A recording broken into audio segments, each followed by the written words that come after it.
Hey, our saints, Father Chris here, Deacon Greg with you.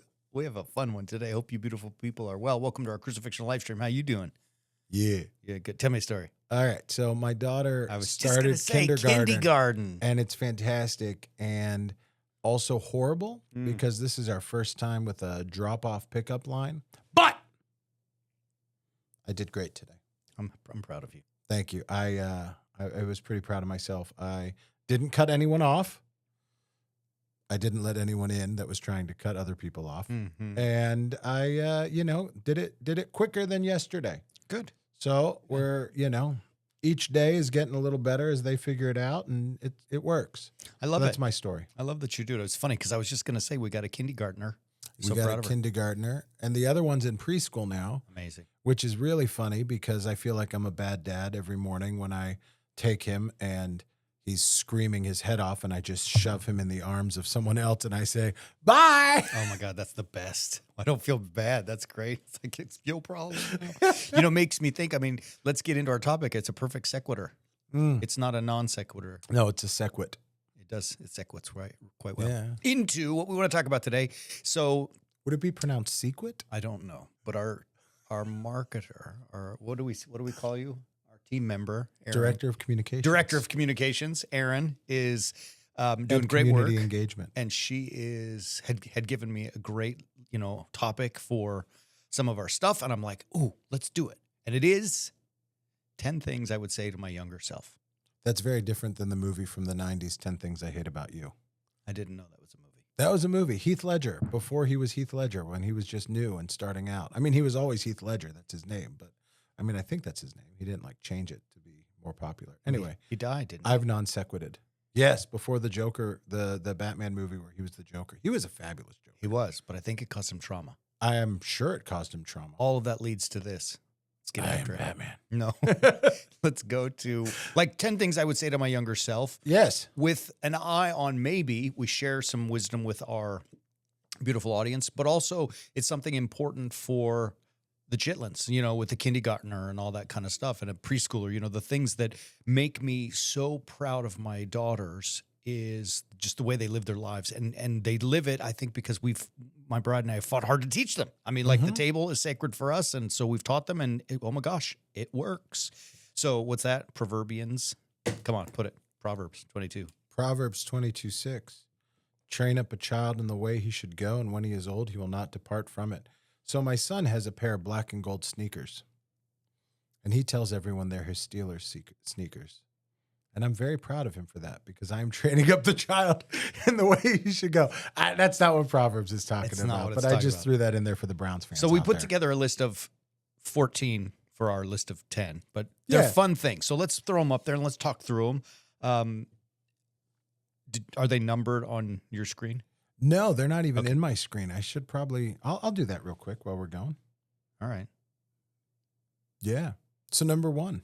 All right. Number 1. Oh, by tomorrow, it's too late. Start today.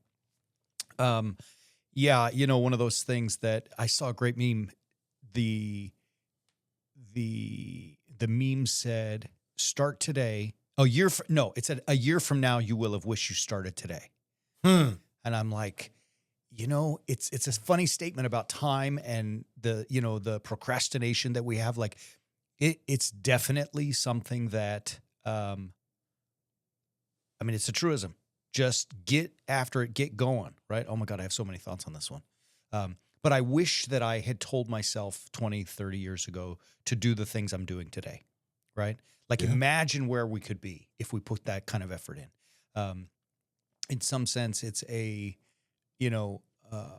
unfortunate balance of the current self versus the ideal self, right? Which always leads to misery and depression because I'm never what I wanted to be. But anyways, my advice, my guidance, wisdom, whatever you want to say, which really isn't mine. It's from the Lord himself, but start today. Yeah, I think it's really a fun thing. Ben Franklin says, why put off to tomorrow what you can do today? He really did. I he believe really it. said that. But how many of those things do we have in our lives that we're like, I'm going to get to this tomorrow, and then tomorrow comes and we're like, it's Yeah. just, I'm not ready. And then all of a sudden you've missed the RSVP date for your brother's wedding because you just kept putting off Mhm. sending in the response card because you'll just get to it. It's a trite example, but it's like, just go. Just like, if you can do it now, do it. And it applies to things like that. But then when you do it with the small things like that, it then expands out into all of the larger things. And then it becomes the MO of your life. And you've killed procrastination in you. And you're able to actually just Yeah. get out there and make it happen, Captain. Yeah, absolutely. Look, Proverbs. I know we don't probably have this one, on the screen. I don't even remember the actual verses, but it says all over Proverbs, really. But it talks about don't be a sluggard. It Yeah. uses that word. Be like the ants. Mm-hmm. And the statement that it's making is like, plan for the future. The ants go and they gather when food is plenteous, so that when food is scarce, they will have food. I mean, it's basically what the proverb says. And the idea is pretty clear for all of us. Like, it's like savings accounts. It's about, you know what I mean? Like buying a winter coat, even though it may be summer, right? Yeah. Because you know that the snow is coming, that kind of stuff. You know what I mean? Like it's smart. I laugh all the time whenever it's the end of a season. My wife goes to the store or goes online and does shopping for the kids for that same season next year, anticipating what size they'll be a year from now. Yeah. But that way she gets all of the stuff on sale. Yeah. And they've got the clothes that they need down the line. That's great. It's smart. It is. So anyways, I would definitely have said to myself, start today. Yeah. You made the face. Because, like, I just think about all of the things that I didn't start, that if I had started, like, where would I be right now if I had actually started studying in high school and not in seminary getting a master's degree? Yeah, You know, for sure. like, what path would my life have actually taken? And So here's an interesting thought too, and I'm going to steal from someone who I am, coming into contact with in my research on flow. So flow, as you know, is a state that was discovered, or at least maybe not discovered, but defined by a psychologist in the 70s, Mihai Csikszentmihalyi. And flow is basically that state, where like you've had it, I've had it a few times, where you just totally get lost, and then all of a sudden you like wake up after 3 hours and you worked and you produced massive results. There's a lot of science, neuroscience behind this, which I love, and I'm studying it voraciously because I want to be in flow, multiple times in the week, let alone if not the day, because you can produce. Anyways, all of this stuff. What he, who kind of I'm following, is a gentleman named Stephen Kotler, right? Okay. And so the Flow Research Collective, which he's written a bunch of books and so on, and the pattern that he lays out there. So I'm going through all this simply to say, so I don't steal his ideas, I credit his ideas to him, is you've got to have for your life a he calls it an MTP, a massive transformative purpose.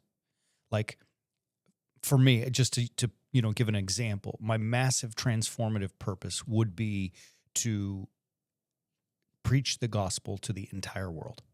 Like that's just ridiculously massive. And who knows if it will ever happen, but it's my MTP. To do that, I must first back into what he calls high hard goals. HHG, he calls them. Really difficult things. Well, in order for me to do that, we need 1 million subscribers on our Warrior Same platform. That's a pretty big goal.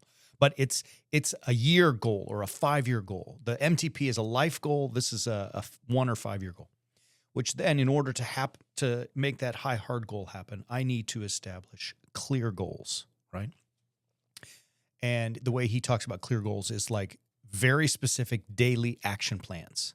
So today, my first goal is to film this live stream with Deacon Greg so that we have, a teaching out there, and there it goes. And so even making that goal clearer, it would be on whatever day, this is the day before, we would sit down and say the clear goal is to spend 5 to 10 minutes and decide what the topic we're going to talk about, preload the computer with our list of, screen covers, scripture verses we'll use, and so on. Clear goals are the daily actions. High hard goals are the actions that may take a year to happen. And then they all lead towards your MTP, your massively transformative purpose. Mhm. That being said, all that rambling is to get back now to this list we're talking about, Start Today. I think one of the things that's important is to eat the frog. And I don't remember who said it first. Gosh, I would quote it. Somebody better than I said. Oh, I think it was Mark Twain. I think. I could be wrong. But his point is eat the frog first. Do the hardest, nastiest thing first in the day and get it over with. Yeah. So all of that ramble and rant is just to lead to this. When we're saying to ourselves, start today, get after it, wake up and do the nastiest thing first, because then it's done. It's off your list. Out of your way. In college, we used to go for all-you-can-eat sushi at a place called Sushi Kim. And the way that it worked was each plate was pre-made and lettered. And you had to finish the entire plate before they would bring you the next plate. And it was a $25 dinner, which, for college kids, that was expensive. So we wanted to get our money's worth. Right. But what they would do is, like, starting around plate E or F, they would start putting one piece of sushi that, Americans were not going to really like.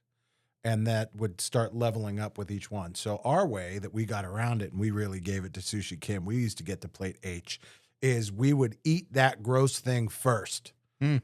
That way it was done. It was off the plate. We could then eat the rest of our stuff and enjoy it and not be like prolonging the suck, if you will, of having to eat that gross thing. I don't know why that image just went into my head when you were talking about eat the frog, but it's get it out of the way, and then you can enjoy the rest of what's going on. Yeah, absolutely. I mean, I think it's a great image. I mean, Sushi Kim. Yeah. That's so funny. But I agree. I mean, I get it. Yeah, I think you're into it. I mean, anyways, it was a great image. Hopefully our people get it. And that leads kind of the second thing that we were going to talk about today, that I would say to my younger self. The work you put in today will pay off tomorrow. You just don't get to see it yet. Do the work anyway. Mm. And I'll tell you a funny story, which, like, in other words, what I mean when I say that is that you don't get to see the results this moment. We're in an instant gratification culture, the United States and the world, really, because, I mean, we have such, ability to be gratified so quickly with our phones, for heaven's sakes. It's not even like I can, I have to go drive to get food. I can use my phone now to have someone bring me food. You know what I mean? Yeah. So it's amazing. And Amazon, which is incredible.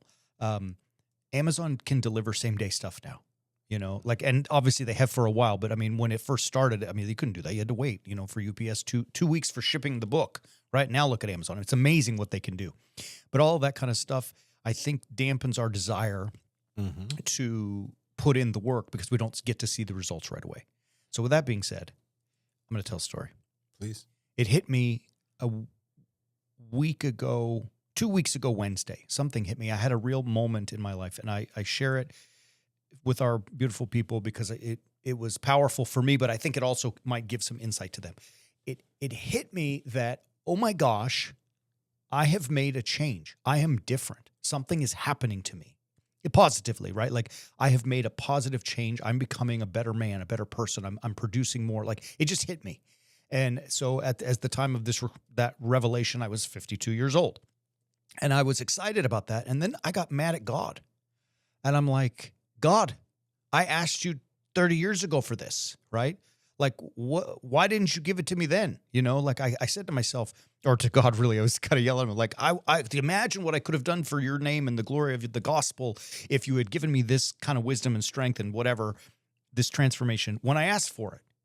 And then it hit me in my, forgive me, yelling at God.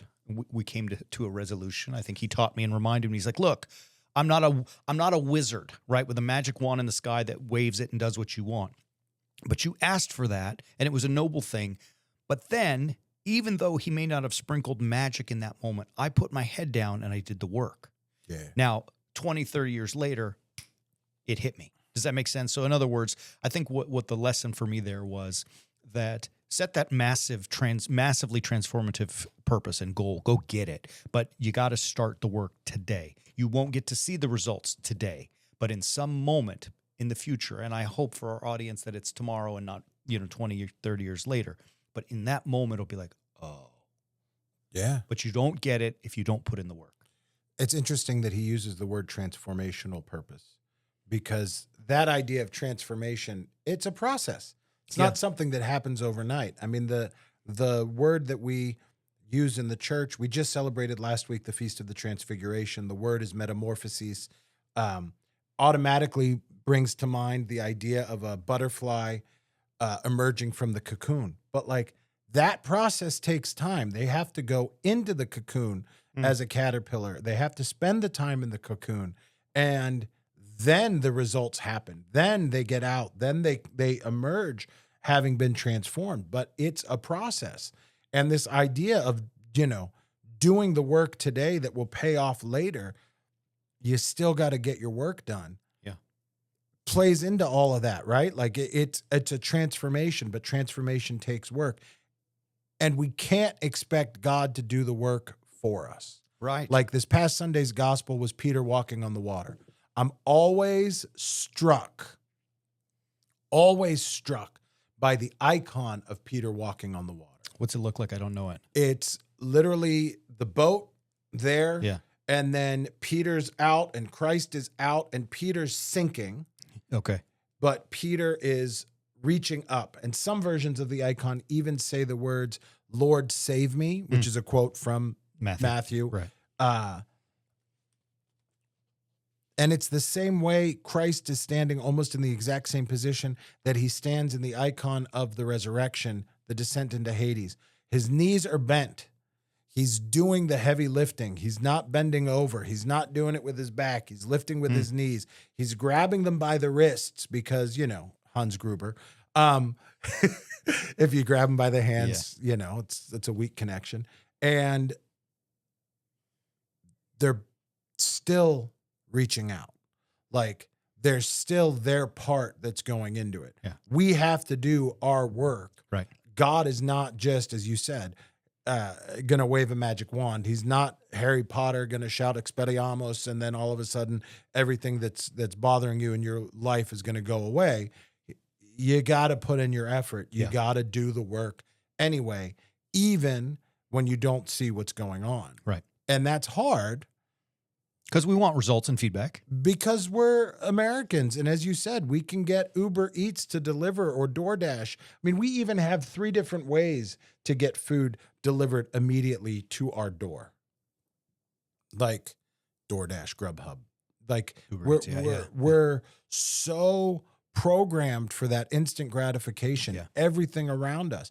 Amazon, if for an extra $2.99, if you haven't spent enough, will deliver the same day. Yeah. And you can pick your window. Or between the hours of, there's a window that's 4 a.m. and 8 a.m. I know. Why is someone out there delivering my package that I don't really need, but I've convinced myself I need, and that $2.99 is a worthy spend on that, so that someone, Haram, has to get up at 3:30 so they can deliver me my package by 4? Yeah. Yeah. Well, I think that's good stuff. All of this to say is that the lesson I think we should take and share with our children, start today. And do the hard work, start today, eat the ugly frog first. You may not see it, but the fruit of that labor is coming. And like you said, the great metaphor, you plant a seed and you have to wait for the tree to grow and bear fruit. You don't get to eat the fruit today. Anyways, good stuff. Yeah. Love it. I love it. All right, how about another one? Let's go. I think the way that you do that, the MO through which you work that out, is understanding what the gospel is telling you. You have on the list, the gospel is unto life, follow it. And I think that goes part and parcel with another thing that you had on that list, which is the message of the gospel that you are called to follow is that sacrifice is everything.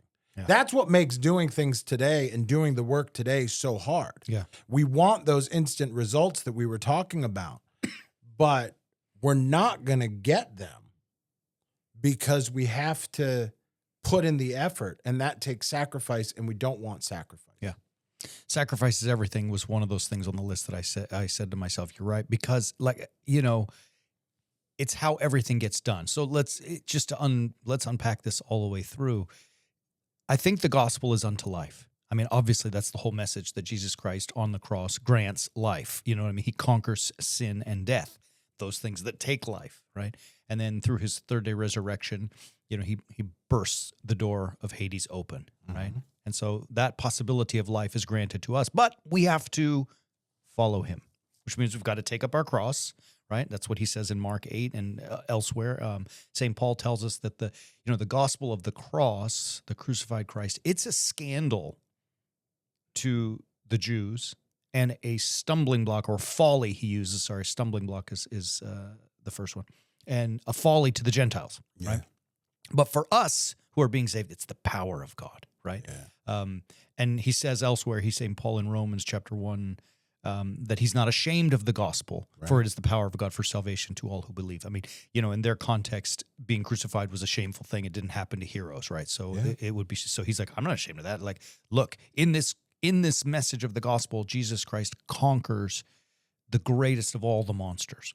And so I translated that in my mind that if that weapon, the weapon of the cross, can slay the great monster, you better believe it can slay my monsters. Because while they're big to me, they're not quite as big as death, right? They're not like, so I'm not fighting that battle. I wouldn't win it, right? So that's why Christ did it. Okay, so we understand all that. So at any rate, the cross is everything. The gospel is unto life. Sacrifice is everything.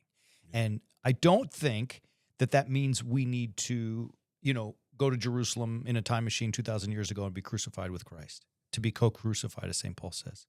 But I think it does mean that the lens of the cross, sacrifice, is how we look.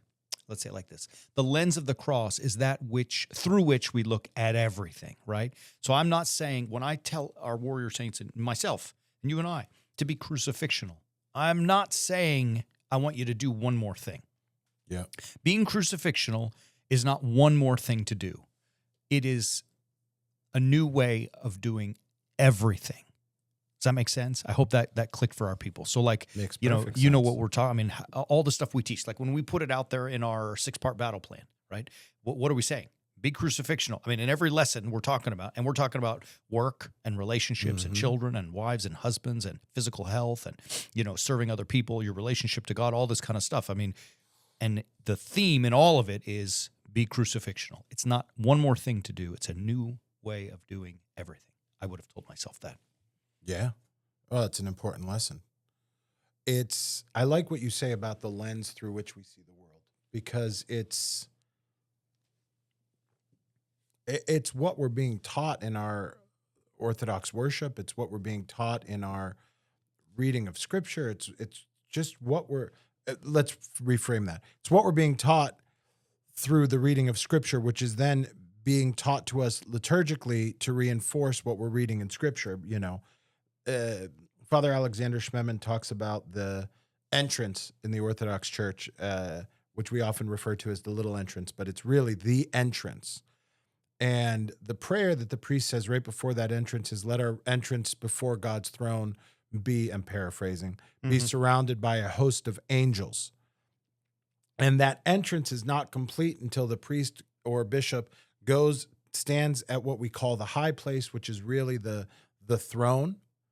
And we even have the deacons saying, bless Master the throne on high, and all of this stuff. And we ascend to that throne. We move to that throne, and then immediately are hit with Scripture, and immediately are being invited to sit at the feet of the Master, the way that Mary sat choosing the good portion in the Gospel of Luke, and really are hammered with this gospel message. And Schmemann says that our entrance is an entrance into a fourth dimension that is a new way to see the world. It's not that we're going into some alternative reality.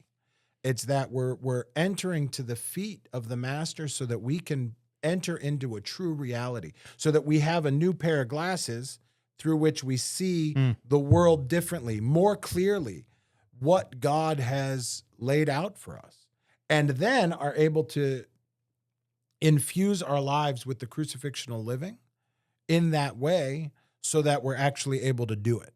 We do everything. Our MO now is no longer putting off what we should be doing until tomorrow. It's doing it now, crucifixionally, sacrificing as Christ showed us what sacrifice means. And just to circle back, it can apply to everything. Like just some practical examples. I've said this 10 times. I'm a runner. I'm not a very good runner, but that's how I do my cardio. And I like to be out there, especially when it's hot, sweating and all that. But it's hard. I'm not good at it. And then all of a sudden that temptation comes, I'm going to quit. And walk for a little bit. And sometimes because of, my previous health issues, I have to. I mean, my heart can't take all of what I'm pushing for. But I say to myself when that temptation comes, sacrifice is everything. Run to the next tree. And when I get to that tree, run to the next tree. Like I'm trying to sacrifice the comfort and embrace the pain, right? Like the Navy SEALs say, embrace the suck. I think that's how they call it. Like, they're masters at it. But sacrifice, and boy, my mile times over the last year have gotten a little bit better, even as I've gotten older, right? I've lost some weight and I'm running hard, I'm eating right and all that kind of stuff. I think it also applies, to a relationship with a spouse, right? I mean, how often are we called to sacrifice for, or how often is the opportunity for us to sacrifice for the other person, right? And, I think we see such a rise in divorce because everything is, an I culture, a me culture. I mean, it's an ego culture. And the idea of marriage is actually that there is no I. Like you always say, when you, the spouse, the husband or the wife, should win the Academy Award for Best Supporting Actor in the movie of your spouse's life. Like, in other words, it's about putting them first, right? Yeah. Sacrifice is everything. I don't know. I mean, so aside from, exercise and marriage, what else? I mean, where else do you sacrifice in life? Well, our whole thing is talking about how are we training our children, and that becomes a sacrifice in and of itself. Like I have a kindergartner and a preschooler. Like, as you say to me all the time, I'm in the thick of it, but it'll pay off. Like it can be a lot. And I love her to death, talks so much. And like, I sometimes just want to be like, stop talking. Yeah. But, she needs that connection. She needs to spend that time with mom. She needs to spend that time with dad. She needs to spend that time with one another. And she has so much energy that she doesn't always know what to do with it. So let's find new ways to expel that energy. So Monday, before she started school, she was home alone. Her brother was at school. I just wanted to relax. I wanted to sit by the pool. But like, she's there. That's not going to work. Right. Right? Yeah. So what did we do? We went to the aquarium for the 17,000th time. And she saw the same things that she sees every time. And each time it was like seeing it new. And then we went and had lunch together and just spent that time that maybe, I'm confessing my sins, I didn't want to spend, but that I knew would be very beneficial to spend, because you have to put in that time, find those ways. And the ancillary benefits are she's now out and about. She's not just cooped up in the house. Right. So she's getting out there and getting out some of that energy in different ways. And, there's so many layers to, like we go to a place called Uptown Jungle. It is an indoor amusement park. Yeah. I never want to go to Uptown Jungle. I don't blame you. It's a lot of screaming children, but God bless you for doing that. Like that aquarium story, God bless you, because that kind of stuff, that's what we're talking about. That's sacrifice. And let me tell you, that's you putting your desires aside to sit by the pool and give to her. And it's like what we said, whatever it was, the first one, that it will pay off. Yeah. Those labors will pay off. So it's great stuff. I love that one. Maybe we'll transition. I think it's time to transition. All right. How do we sacrifice? Well, here's what I said to my younger self. Maybe I'll throw all. Let's do them in. One of the most. Well, I will say this: the most important word in the English language is "Lord have mercy." But after that, the most important word in the English language is no. And so I said to my younger self, say no to as many opportunities as you can, so that you can say yes to the right one. Silly example, but this is in my head. It's going to get me crucified. I'm so sorry. But like when you are young and, when I was younger and, had, dated a lot of women, I was, anyways, I better stop. It's too late. This rabbit hole is going to kill me. But I ended up not, marrying all of those other nice people, but so that I could marry the queen of it all, right? Like, in other words, I know I am going to get massacred for it, but I mean, the truth of the matter is I dated a lot of very nice women, some not so nice, but I scored with my bride, right? I mean, like, there is no woman on the planet like her, So anyways, I'm going to now turn the camera over to you so that the I'm just going to leave it on you for a little bit so you can let's pick a better example. Okay. So no, please anything other than what we're doing right now. I think you're absolutely right, though. I mean, like, there are things that you have to say no to. Yes. In order to say yes to the greatest of the opportunities, right? And our life is a series of choices along those paths. And how are we going to get there? How are we going to... And a lot of it is that sacrifice. Because it's hard to say no to things that seem enticing. It's hard to say no to opportunities that arise. So I'll give you a really real example. My kids are going to both be on fall break at the exact same time. That's a full week that they're going to be at home. That just brings a lot of stuff with it. Trying to figure out what to do with them, all of that stuff. I decided that we should go on a trip as a family until I looked on AmericanAirlines.com. Yeah.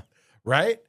And, it's a great opportunity to do that, but it does not make sense. Just the plane tickets alone. Yeah.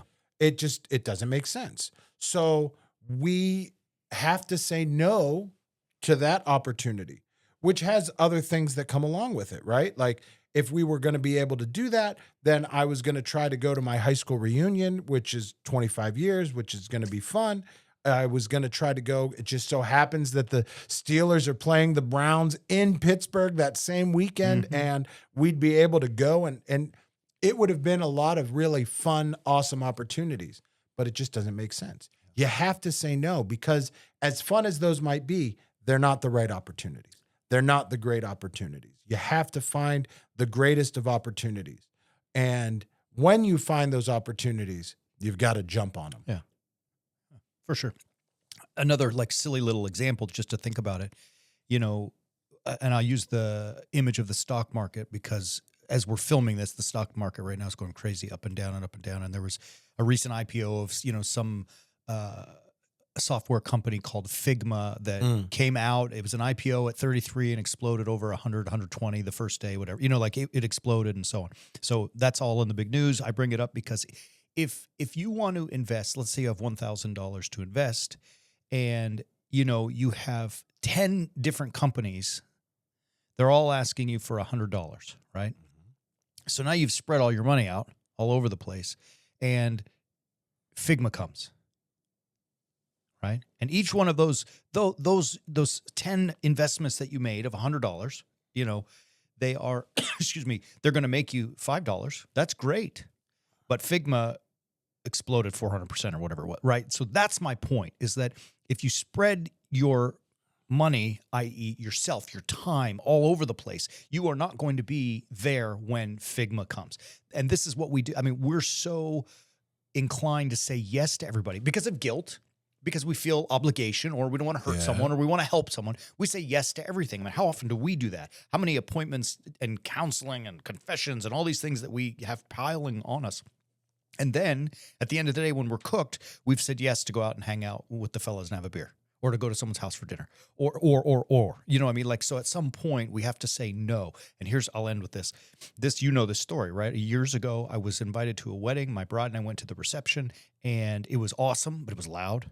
Band was thumping, everybody screaming. We were out late. They kept bringing, champagne toast, Father Chris this, and, all that kind of. At the end, my head was thumping, right? I just hurt. I went home, slept terribly, came to church the next Sunday. My sermon sucked because I said yes to something that was awesome, and those people are still in the church. I baptize their kids. I love them. Play golf with the guy. I mean, like, awesome. But I should have said no because my duty is here. So if I'm saying yes to everything, I can't focus and function. In other words, I missed my Figma. Anyways. Yeah.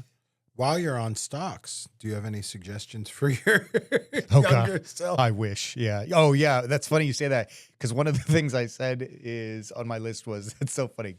Good connection. One of the things that I would say to my younger self is buy Apple stock. Yeah. Okay, Forrest Gump. But, it's a joke because Apple grew and, it's a $1 trillion company or multi-trillion. Okay, blah, blah. But the point I'm making about there is not just about making money, but to be wise. Look, you've got to be able to provide, right? Yeah. You've got to be able to put bread on the table. You've got to be able to do your best to take care of your family. Look, I believe men, now that I'm speaking to you and I and the gents in our audience, men are supposed to do two things only. They're supposed to go out and fight to conquer and look after their family. And when I say fight to conquer, I don't necessarily just mean, like Vikings with swords and all that kind of stuff. Those are days gone by. But look, be successful in your work. Be successful in your life. Produce. Be something and create something of value. Go conquer, right? Don't just sit on mom's couch as a 30-year-old single playing video games with, watching porn with no hope and no woman and no future and no hope. Like that's not a man, right? Get out there and get after it. To do that, you need money you got to pay for things, right? Like someday we're going to go, there's this clown out there who's talking about, that financial freedom is slavery. And we're going to go after that one day. Anyways. Yeah. It's my Apple stock. But the other side of it is sometimes that means you have to take a little bit of a risk. Apple stock, to our younger selves was dangerous. No one knew where it was going to go, but you have to be willing to take that risk. You have to be willing to take a little bit of those risks, because if you don't, you're gonna miss.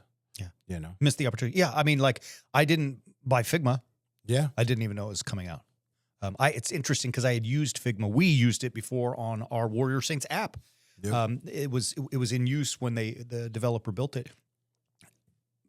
And that means nothing because I still didn't know that the IPO was coming out. But yeah, sometimes you got to take risk. Look, I did that. The first stock I ever purchased, God rest his soul, my grandfather guided me. There was this company, they were in trouble. And he's like, look, we can take a chance. If they survive, it'll be worth it. If they don't, you're going to lose your money. And I'm like, okay, well, how much? And he's like, how much do you have? I'm like, I have $1,000. I was young. And he's like, okay, let's do it. And I bought Enron. Did it hit? It hit the floor when they went bankrupt and all those guys got arrested, whatever. So yeah, my point being, like, I took a risk and that one did not pay off. But you know what? In life, that's one of the other things we'll talk about later, but about making mistakes. Like, it happens. Yeah. I now know to do better due diligence if I ever purchase a stock than just my grandfather. And he was smart. The dude made tons of money in the market. He knew what he was doing. But like, I didn't do any work. I'm like, okay. Well, but part of navigating that is something that you do have on the list. Part of learning how to navigate that, part of learning where to go with that, and part of how we sacrifice is what are we sacrificing for? And you have on the list, be a voracious reader. Yeah. And it's, I'll admit, something I struggle with, because at the end of the day, I don't want to read. The end of the day, when I get home, I've been reading stuff all day. I've been looking on my screen all day. Right. And I don't want to sit down and crack open a book and put my reading glasses on again and sit there reading. I don't. Yeah. But I know that I have to. I have to for my brain. I have to keep myself sharp. I have to keep growing, to keep learning, to keep seeing what's going on. And that means that I have to sacrifice maybe some of the things that I feel like doing, putting my feet up, whether it's playing video games or watching TV, so that I can turn the TV off and sit there and have some time for reading. Yeah. I got this one from, listen to this, the induction of a group of Navy ensigns, ROTC basically, in the Navy. Where you can sail the seven seas. In Oklahoma. There's no sea in Oklahoma. Anyways, they were at the University of Oklahoma, and the admiral or whoever it was, I don't think he was an admiral, but someone in the Navy came to speak to these young men and women as they were being inducted as ensigns. And he said, and I don't even have to write it down because I'll never forget it. All good leaders are voracious readers. So that's where that came from. I don't remember. I mean, it was, 30 or plus years ago. I don't remember his name, but I'll never forget what he said. And that stuck with me. And I'm like, you know what? I better read. And I'm like you. I hate reading. I really don't like it. I can't read books well. So I cheat. Let me tell you what I do. And I read not boastfully. I say this as hopefully inspiring to our audience. My goal is to read 70 books a year, at least. And that doesn't include my Bible reading or any of the other stuff we do. That's just 70 books, which is more than one a week. So how do you make that happen? Because keep in mind, like the Pew Research Institute put out a study a while ago that said Americans, I think they read less than one book a year. That's insane to me, right? I'm trying to do more than one a week, and most people don't read one a year. And that's not to criticize people. That's just say, get your butt up there and start reading, right? Because all good leaders are voracious readers. Anyone who is successful, go look at any of those famous people you follow who have all the money in the world. They're all readers, right? Rambling to stop and say, here's how I cheat. Number one is at the end of the day, I don't like to read either. I'm tired, right? So I do it first. Talked earlier about eating your big frogs, right? I get up and read first thing out of bed, right? Coffee is the first thing out of bed. Well, I'm 52. Bathroom is the first thing. Then coffee, then I'm reading, right? Right away. And I schedule it. It's in my calendar. If you look at my calendar, there's an appointment that says, it's called in my morning routine. And the first to-do list there is coffee. And the second one is start reading, right? Number two, I've learned that I'm not a good visual reader. It's a fascinating thing. I can read and remember, not eidetically, but I can remember like what side of the page something was on and where in the, but I get sleepy. So I started using Audible. I listen to audiobooks and I cheat. I have learned over time to listen to them at a faster speed. So when the narrator, say the book is, 8 hours of reading, narration, I put it on double speed. Yeah. And I finish that book in 4 hours, right? Now, and I use it when I'm driving or when I'm working out, whatever, So I use these things to help me read. But my point in all of this is do it. Read. You've got to, right? Anyways. Yeah. I did that with the baby books when we were having our first kid. And, we wanted to read together, and we got an audio book of one of the baby books, and we listened to it together, and we listened to it at a little bit faster speed, and it's great. It's a great way to get it done. I love it. That was good stuff. Yeah, it was great. So that can kind of transition into the next one because I didn't mean to on purpose, but I led into the next one. What does it say? Make as many mistakes as you can, but learn from each of them. I don't know. You're typing something. Are you putting that up on the screen? No. Okay. That's what I was going to say. What do you say about it? But you're busy. I will say a lot about it. I think the mistakes are huge. Yeah. So I'm a musician. So college was music school, right? And one of our directors used to tell us to raise our hands every time we missed a note. And it was so uncomfortable at first, but then it became something that, like, I still do sometimes to this day. I'll be like singing with a group of people and in church or whatever, and I'll make a mistake and I'll just quickly raise my hand, just like, it's mine. I screwed it up. Yeah. But they also told us make loud mistakes. Okay. So what I learned from that is, like, you can't correct a mistake that is done in music. The director can't correct mistakes that are quiet. Because he can't hear them? Because he can't hear them. Oh. He doesn't know they exist. And if you don't own the mistake, you'll never learn from it, because it shows that you don't have any idea that you're the one who made the mistake. You're the one who did it. You're the one who threw that off and went from there. And you have to be able to learn from these things, to know what's going on, and to really, like, shift. Yeah. So in order to learn from your mistakes, first, you have to know that you made the mistake, which means you've got to be willing to say, that was mine. Right. Then you have to own it. Yeah. And say, that was mine. then you have to actually learn from it so that you don't keep making the same mistakes over and over and over again. Like, I'm a new deacon. I make mistakes. It happens. Yeah. But I work very, very hard to not make the same mistake twice. Yeah. Their mistakes are are our true teachers. Yeah. You know, but you say it right. Because, like, look, if you make a mistake and you goof, it doesn't feel good. Yeah. And you don't want to repeat it, right? Like, joking earlier about my whole Enron purchase. I don't want to do that again. You know what I mean? I don't buy stock very often, but what my point being, like, if I do, I don't want another Enron, right? So I'm trying not to do that again, because I had $1,000. It was all I had. It was a kid, you know?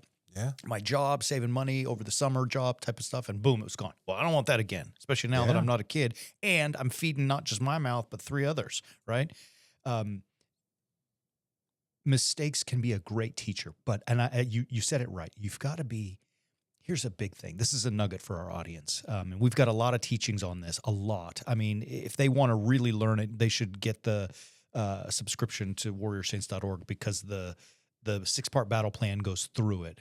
Genesis even talks about it. Genesis 3. Anyways, own it. Yeah. Just, we spend so much time blaming, passing blame, trying to tell, others that it wasn't my fault and all this kind of stuff. And when someone actually owns it, not only is it impressive, to me it's impressive because I don't see it often, but it gives them control, because now they can say, I can fix it, I can work on it, I can learn from it. Yeah. You know what I mean? And I think it segues beautifully into the next topic that you have there. Don't concern yourselves with others' opinions of you. It's not your business. Put your head down and do your work. Yeah. Everyone is going to be looking for you to make those mistakes. Everyone is going to be looking to you, looking for your mistakes. And their opinions are often going to be pointing out things that are their way of avoiding actually owning their own mistakes. Yeah. They become this way that they're throwing things in your direction instead of letting you actually own your own mistakes or their own owning of their own mistakes. And when you concern yourself, you're running around like a chicken with your head cut off. The caveat that I will throw out there, though, is listen to what they're telling you when they're giving you those critiques, because sometimes those critiques might have something in there. They might have something of some value that you can learn from. Yeah. But also recognize that everyone, what's the old saying about opinions? Everyone has one. And we just need to be very clear about what our business is. Our business is taking care of our business, not allowing for other people to avoid taking care of their business, right, so that they can throw stuff our way. You're totally right. And I look at it like this. I mean, this is going to sound horrible. And it is horrible. I hate to say it, but I've discovered that most of the time, especially the trollers on the internet, they're ridiculous. They're like of no value. You know what I mean? Like, in other words, as human beings, they are of value, but these opinions are like so absurd that one day, some dude, a priest, put on our post, I was talking about how to read scripture and read it more like, Aesop's fables, the tortoise and the hare, than read it like you would read a history book about Gettysburg. And the dude put on the internet, don't use the word fable. It's a bad word in the Bible, da-da-da. So I'm like, are you kidding me? So I went to the 5 verses that he was talking about, quoting. The Greek word is mythos, right? Myth. What's a very different thing than fable. And my Bible, my version, translates it as translates it as myth. His Bible, he must use King James or a different one, used fable, and, therefore it's negative and so on. And I'm like, seriously, dude, first of all, my Bible, the version I use, the Revised Standard Version, not one time in the entire 2,000 pages, whatever it is, has the word myth. Sorry. Not one time has the word fable, right? The 5 verses of this Greek word mythos is translated as myth. Secondly, if you go to dictionary.com and then you click the thesaurus.com and you type in the word fable, its number one synonym, I was going to say thesaurus, its number one synonym is parable, which Jesus uses all kinds of parables, right? Yeah. They're didactic teach. Anyways, all of that rambling to say, I didn't even respond to it. This is Right. the first time I've ever talked about it, and only because it popped in my head. Like, it is what it is, right? I don't care about his opinion of me and my theology. Right. Does that make sense? It does. Because most of the time it's just silly, it's ridiculous. It is what it is. Well, and that's the other point that we have with tied into this is don't respond to everything. Yeah. Right? Like my desire to prove someone wrong is a me issue. It's not something that's actually going to be of any value. And if I'm responding to everyone's opinions of me, I immediately get defensive. Yeah. Come across as defensive. Yeah. I need to recognize that I'm coming from a point of being defensive and then just stop. If I'm only speaking to justify myself, then I'm doing it wrong. It's like that story where the rich young ruler comes to Christ and says, "What's the greatest commandment?" Christ says, love the Lord. I've done all of these things. And then he says, well, then you should love your neighbor as yourself. And it says the lawyer looking to justify himself because he's caught. Right. Says, well, who is my neighbor? Like, if I'm doing that, then I am making the opinions of others my business in a bad way, Right. not in a good way. Right. Yeah, absolutely. To go back to this earlier thing about the fable and that person, I don't know the man, so I'm just use it as an example. I'm not offended, and I hope I don't offend him. But the truth of it is, like his opinion of how I'm teaching or what we're doing or what we're saying, it's not our business to worry about. We just got to put our head down, and we do grinding every freaking day and have for years to teach the gospel to the best of our ability. That's our transformative purpose that we're chasing, right? Like at least for me, my MTP is my massively transformative purpose is to preach the gospel to the world. That's what I'm trying to do. Yeah. And if I'm worried about what others think about me and the way I'm doing it, I don't have enough time to do what I'm supposed to do, right? So my business is just to put down my head and work. Their thoughts of me are their business. It's not mine. Now, all of that to say, to go back to the first two in this little section is, look, like you said it. If I'm wrong, if that person called me out and I'm wrong, I will fix it. Absolutely. Because I will own my mistakes. I work hard to do that. I'm the first to do that because I know that I can learn from it. And the other part of it is, we don't have to respond to everything. Like, so when those things come, because if I'm so busy focused on my purpose, I do not have time to respond to everything. So therefore I do not, anyways. Yeah. Great. Yeah. It's good stuff. I appreciate that one. What's next? I like this one. You put love with wild abandon. And I think that's fabulous. What did you mean by that when you typed it? Why did you stood up though? I thought you were going to go into it. Love with wild abandon. Like just, if I don't believe in being reckless in life, sometimes it's fun, to be reckless, in a obviously a safe way. But as a lifestyle, we should, be serious about what we're doing. Focus on what we're doing. Loving, however, with wild abandon, just throw love like a blanket all over the place, right? Like, I mean that first in the sense of, I try to love my bride just crazily, right? I don't always like my bride, right? I mean, there are moments where she and I will have a tiff and I don't like her, but I still am trying to I'm loving her and I'm reckless with my love. Love for me is not a feeling either. It's a verb, right? It's the action. It is an action actually, but it's the actions that we take to show love to other people. I try to love recklessly, wild abandon. I don't know how else to say it. I'm throwing love all over the place, even when I don't like. I think it's fantastic. There was, when I read it, there was the immediate image that I thought of is a couple of years ago during the Super Bowl, New York Life had a commercial that was all about love. And they actually used the Greek word agape, and they beautifully parsed out what that word means. And they talked about basically all of the topics that we've been talking about, which have at their core sacrifice, because agape love is that sacrificial love. It is that love that we are called to. It's that love that we are shown. It's that love that is the cross. So when I saw this love with wild abandon, I mean, it's part and parcel with that letting the cross be the lens through which we see everything. Loving with reckless abandon, sacrificially loving with reckless abandon, is the way that we allow the cross, or the actions that we take, the requisite action that we take, from seeing the everything through the lens of the cross.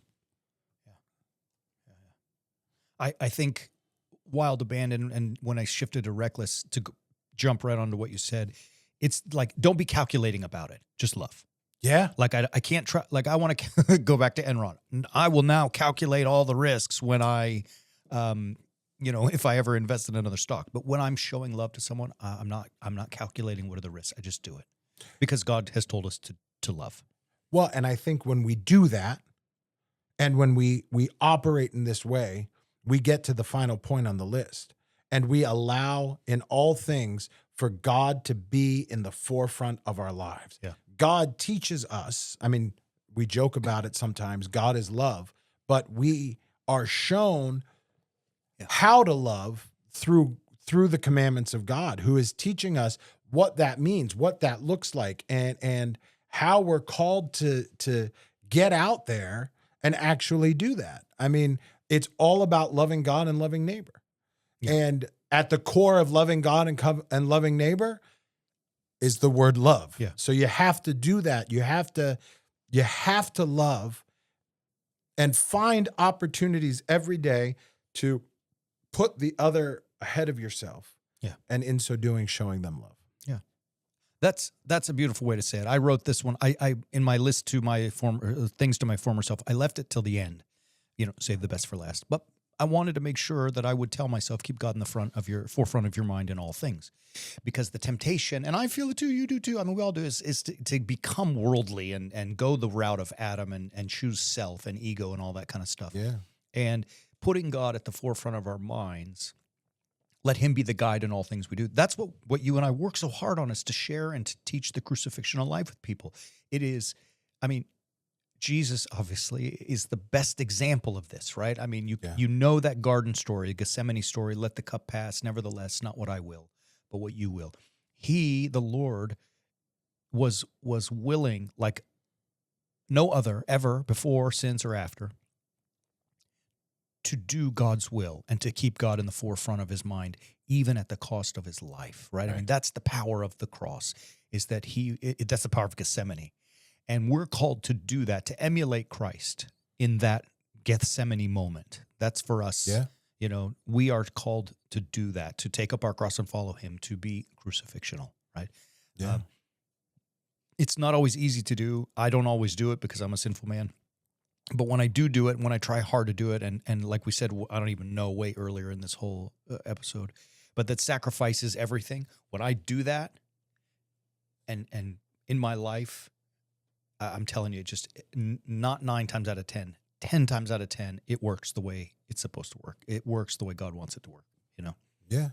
And ultimately, that's what we're trying to teach our kids. Yeah. So we're talking about this list as a way to things we would tell ourselves when we were younger, but this is also what we should start telling our kids and imparting to our kids. Proverbs tells us, we mentioned 22:6 earlier. In Proverbs 1, hear, my son, your father's instruction. Reject not your mother's teachings. They are a fair garland for your head, pendants for your neck.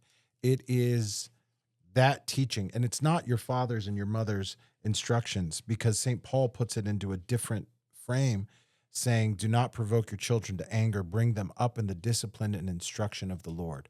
The teaching of parents is to teach them this sacrificial love, to teach them this sacrificial life, to teach them the crucifixional life, which means as parents, we have to do that. We have to learn that. We have to know and have to show it, to teach it, so that they can actually hear. Yeah, totally. And that life, is, I don't know, can you do this quick? I don't know if I throw it. Can you grab Psalm 1 and put it up? It's already in. Is it? Yeah. Really? Yeah, 1 and 2. It's like you read my... Oh, we talked about that. We talked about it. I was going to say you were magic. You shouldn't have said anything. Sorry. But all of it, maybe this is where we can conclude this. I've had fun with this. This was has been great. is that as we write our own list, maybe they all want to do that. Write your own list of what you would say to your younger self. Oh, we need to save this, Aaron. We need to do that. That's a great thing for great. As you write this list to your younger self, which hopefully you would teach to your children as you do to yours, and hopefully I did to mine, is that the Lord and his commandments, his law must always be at the forefront of our minds. Yeah. It's how Christ conquered. And so with that, that's why I said Psalm 1, which reads as follows. Blessed is the man who walks not in the counsel of the wicked, nor stands in the way of sinners, nor sits in the seat of scoffers, but his delight is in the law of the Lord. And on his law he meditates day and night. And we don't have it, I'm sure, for the screen, but the rest of that psalm, blessed is the one who doesn't hang out with wicked, but he delights in the law of the Lord. And here's the outcome, the consequence. The one who does that is like a tree planted by streams of water that yields its fruit in its season. Its leaf does not wither. In all that he does, he prospers. The wicked, those who choose not to, are like chaff, which the wind drives away. Chaff is like, the crumbled up, dry, like whatever. Therefore, the wicked will not stand in the judgment, nor the sinners in the congregation of the righteous. For the Lord knows the way of the righteous, but the way of the wicked will perish. I mean, it's a pretty clear thing. As we go forward, I guess maybe we can wrap here. Look, in your own life, definitely when we teach our kids, right? Let God's word be at the forefront of your mind. Delight in it, as it says in Psalm 1, because there will be prosperity. And I don't mean that in the Joel Osteen prosperity gospel sense. I mean, Psalm 1 says that in everything he does, he will prosper. That means we will be doing the things that God has asked us to do. That's prosperity to me. And if we choose not to, look, that's everyone's choice. But apparently, according to Psalm 1, that doesn't go so well. So may that be, the forefront of all things that we teach ourselves and teach our kids. I love it. I love it too. Great stuff. Hey, beautiful people, we love you. We have referenced a lot our platform at warriorsaints.org. You can check it out. We have a lot of good stuff there, basically helping us with the things we've spent this last hour plus talking about. So visit, subscribe, get after it. Let's go. Love you. We'll be back on Sunday, Orthros Liturgy 9 and 10. Respectively, and that's Pacific Standard Time. And then we'll be back again next week with more goodies. Love you. Have a great weekend. As always, keep walking on the way of the warrior saint.